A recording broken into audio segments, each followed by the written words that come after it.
Hyperion. It's in Malta, outsourcing company, large outsourcing company, working with lots of gaming companies. Then I have Mr. Paul Plumman. Actually, I have two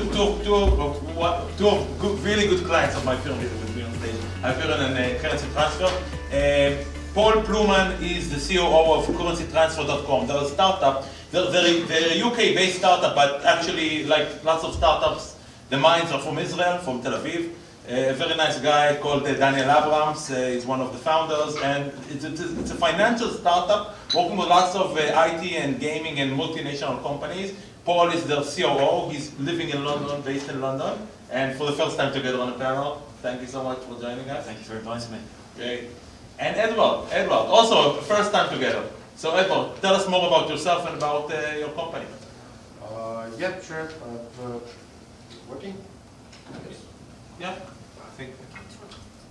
I've been in the online gambling market since 2010-ish. Been to started a little company called 88. Launched several casino brands in these years and moved up to also a startup. Where was it? In which jurisdiction? Where did you live? Russian jurisdiction. You're Russian? You are Russian yourself? Well, kind of. I'm Russian, Israeli, Lithuanian, all of it. So don't worry. Yeah, now I'm working in Quents, which is an affiliate software marketing provider that's being used by renowned operators such as Fagbet, Parimatch, and that sort of thing. And the casino is also one of our clients, and we're all right now also digging into artificial intelligence and its implications in CRM specifically to predict player LTV and predict them from them churning and basically help you earn more money. So yeah, we're all about that. Interesting. Well, thank you. Okay, so let's start. Actually, we're speaking about CRM. Let's start with something more CRM. Let's start with a broad definition and actually to understand what's the difference in your eyes between let's say the plain vanilla CRMs that you can take like from Microsoft Dynamics and something which is more tailor-made to our industry. And let's start with you, Edward. Yeah, sure. If you're talking about the known CRMs on the general market-ish, they might not always be tailored to the gambling business, of course, because as opposed to e-commerce, well, adult, anything, you have additional layers of purchases in gambling. So it's deposits, then bonus money, then it's bets. You've got to consider all those things. It's a completely different market, and the money is moving back and forth, which is not happening in, well, any other industry, not betting. Yeah, that's one of the reasons why a general solution might not help out. And the key to proper CRM is always segmentation. So you've got to segment, and having only a general approach to your database and not, minding the circumstances, your player, and approaching differently your minor and VIP players is, well, basically renders your CRM efforts useless. So a tailored solution such as Quince is always better. So, if I understand correctly, what is actually the advantage of your product or solution over plain vanilla CRM that you buy from a third-party provider, which doesn't specific tailor to our industry? Well, first you get a lot of tools to properly segment your audience. That's one. Second one, you get a specifically developed set of machine learning algorithms that predict future player LTV. So you get a certain set of players coming in, and you know in advance who's probably going to spend more, and you know to focus your efforts on that. And Pareto law, everybody. So it's really specific in terms of gambling. The clients are churning more frequently, and we also deal with that. So we can give you an insight a week or two before that, this and that are probably going to go away, and you should deal with them. And here are several solutions how to do that. So it's sort of a hybrid between a quality CRM manager and the artificial intelligence, so natural and artificial coming together. Sharing their expertise and computation capabilities to earn money. Interesting. Thanks. And it's interesting to see also Paul, you also, Edward spoke about the CRM, the plain vanilla, and the one that his company provides. With you, it's also similar but different. You give a solution which actually competes with what banks gives companies. So people can say, listen, I can use a bank for all my hedging solutions and all my intercompany solution, but you have a solution that actually competes with the banks, right? Yeah, very much so. Sort of same but different, if you like, or a new take on a classic.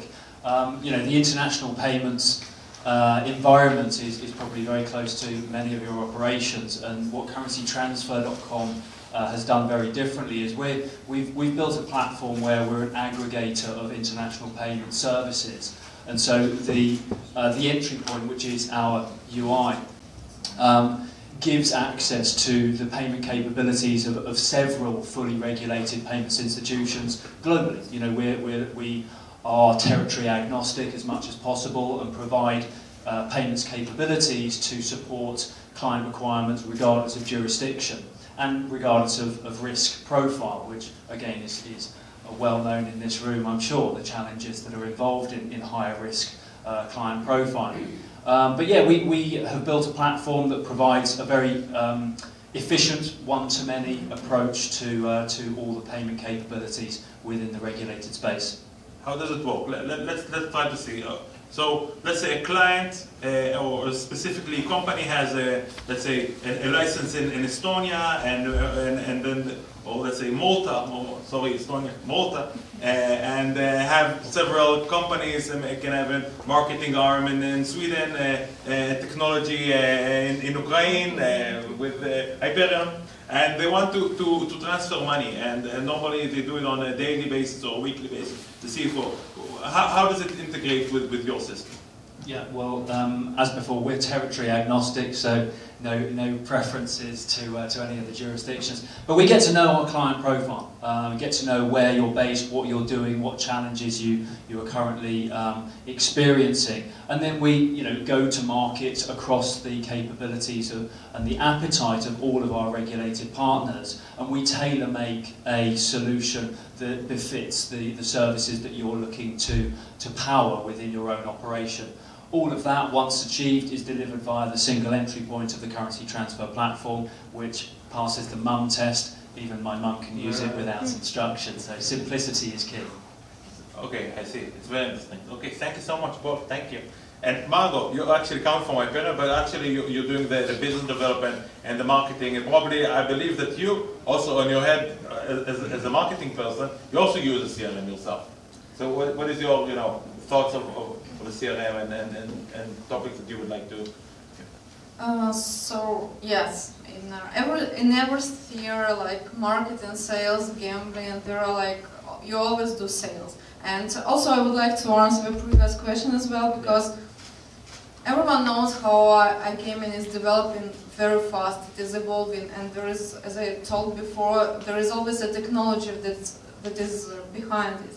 And there is never enough time and never enough, people try to optimize everything they can, so just plain vanilla solutions don't work anymore. So people try to make, they don't have time to think about, I use this plugin or this module, or no, I don't need that. So I need just something simple, clean, clean, and just for my needs. So I need this one, I use this one. So if you need a phone, you go you get just a phone for that.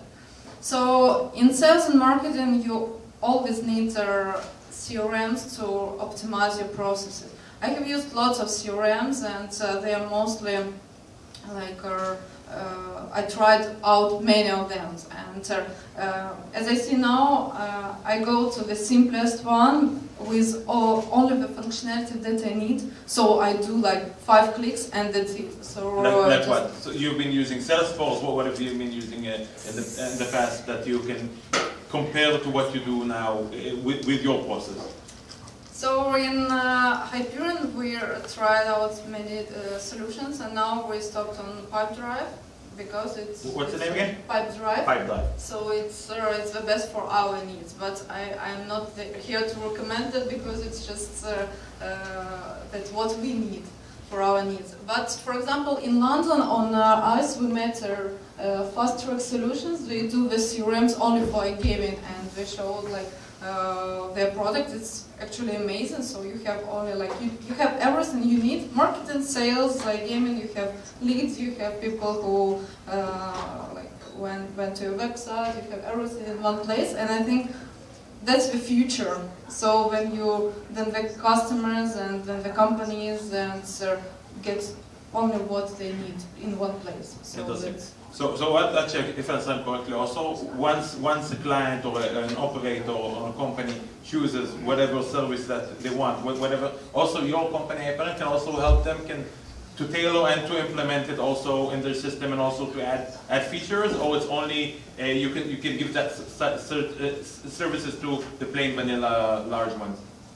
So actually no, because we can do like Hyperion can do anything with technology, and moreover lately we have customers who come and ask, can you do like something unique for us? So because we need to optimize and to get like more money in less time, more users in less time, and have like the better result. So so customers come to us to have their either customized solutions to like optimize something, to build their APIs or connect APIs to what they already have, or to build something from zero, from scratch, just to them, to have the best of everything in one place. Interesting.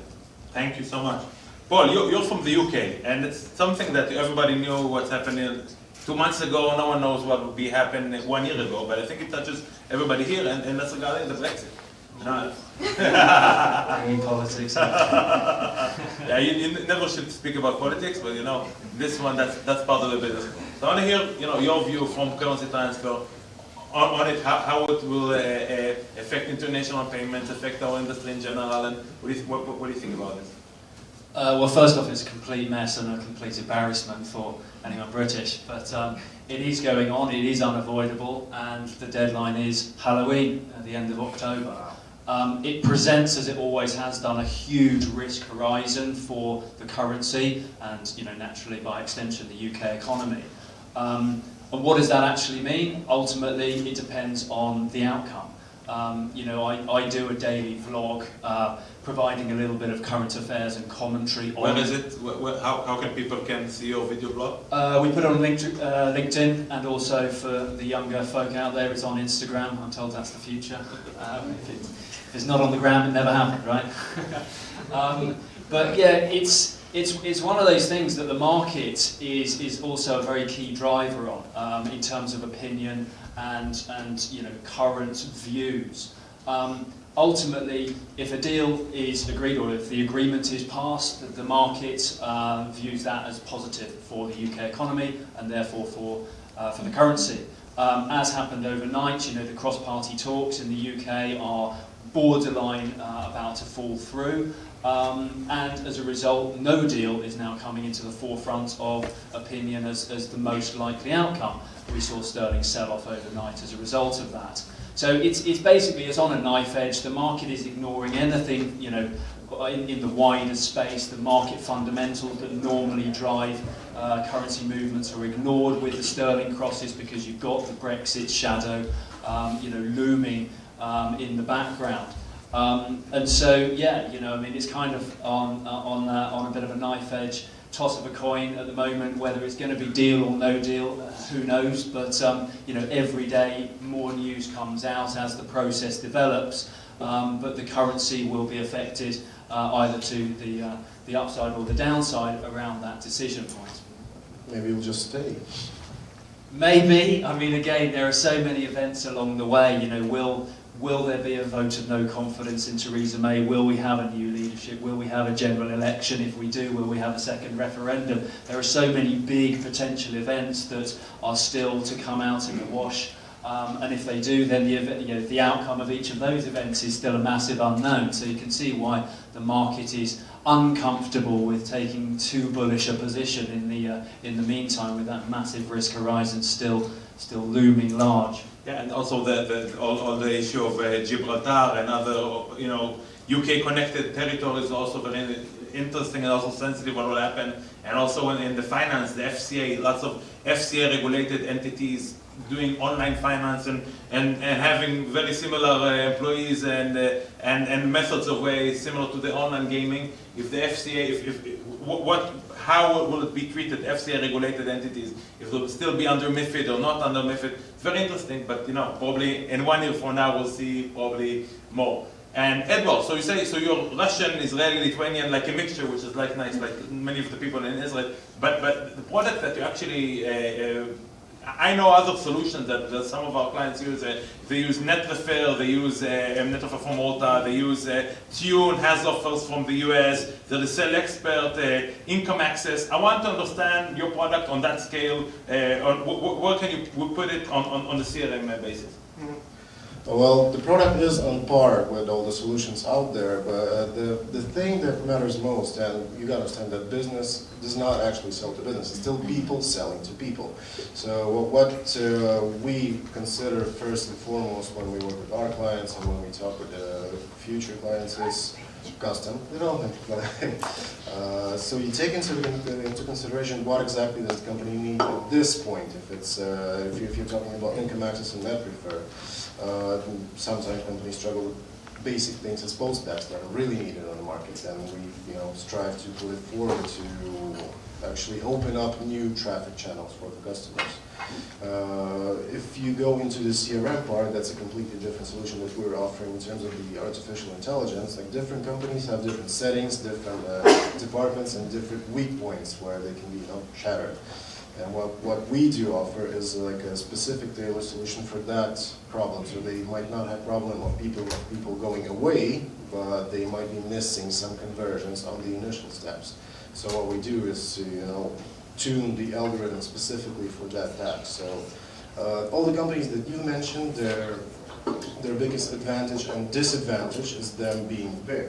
And when you're big, you're not swift and flexible. Look, Income Access was founded by a girl called Nikki, and it was sold for I think $40 million to PaySafe. Okay, they weren't very big. Now they're a big part of a team.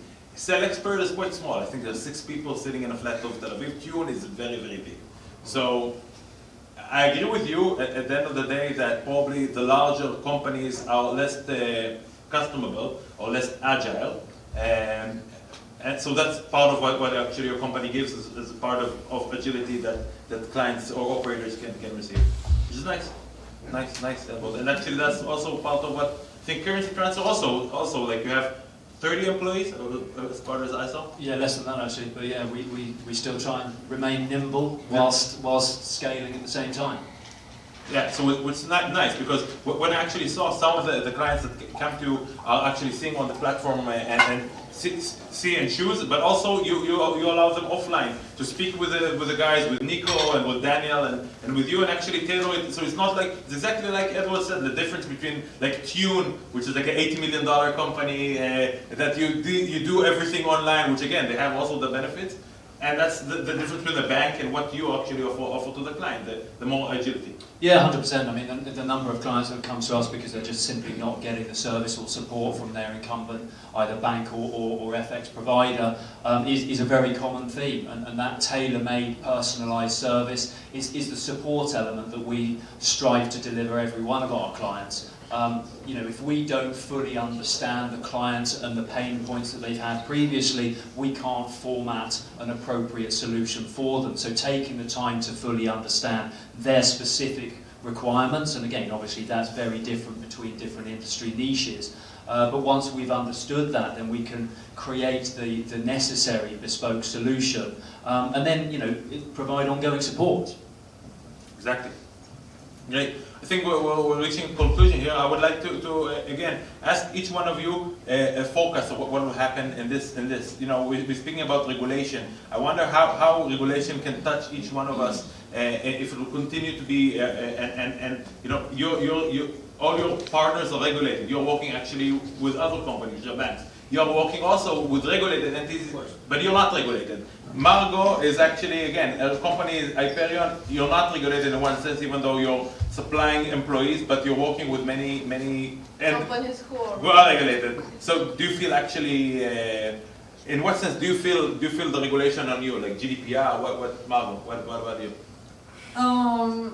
We don't feel that much in terms of we are not B2C business, we are B2B business, and but yeah, we need also to be GDPR compliant, and we also receive data, we also receive personal information, even on LinkedIn, from our website, so yeah, it touches everyone, so for a good thing. It never touched us till now, but it's good to have it, to be protected. You're right, but I think that recently we all feel it. You know, there are some lawyers in Malta that have now a sport. They send some threat letters to some of our clients. Listen, show us that you work correctly with the GDPR and the processor, show us the DPA. And I think that in the next year we'll see it like as a national sport, and we'll see some people trying to make some money from, you know, there were already large companies that paid, started to pay some fines on the GDPR, even though it's only from May 2018. I think that in the next few years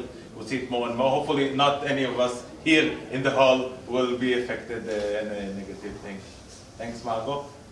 Paul, so you also see the effect of regulation on your business? Yeah, very much. I mean, you know, whilst we are payments first and foremost, we operate in a very regulated space, and so it's compliance that drives everything. You know, we're very sensitive to the compliance requirements or the additional EDD compliance requirements, you know, from the higher risk industry sectors, and that's something that we, again, manage the expectations of each and every one of our clients through the journey of onboarding and then throughout the service delivery.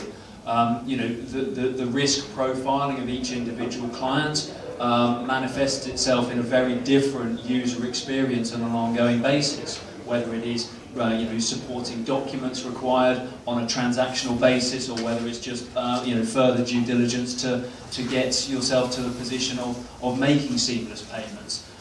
But you know, that's very much where our skill set lies, to provide, you know, hopefully the support and play the role of a jungle guide to help you know, clients from any risk profiling get the services that they require. Great, thanks. Guys, before we move on to the fireside chat with Dr. Simon Blanzer and with Brigitte, let us see if we have any further comments from the panel members or from the audience regarding any of the topics we spoke here. Maybe our friends from Sofia. It's interesting. You can admit it's interesting. Some of the people you met here for the first time, probably like me.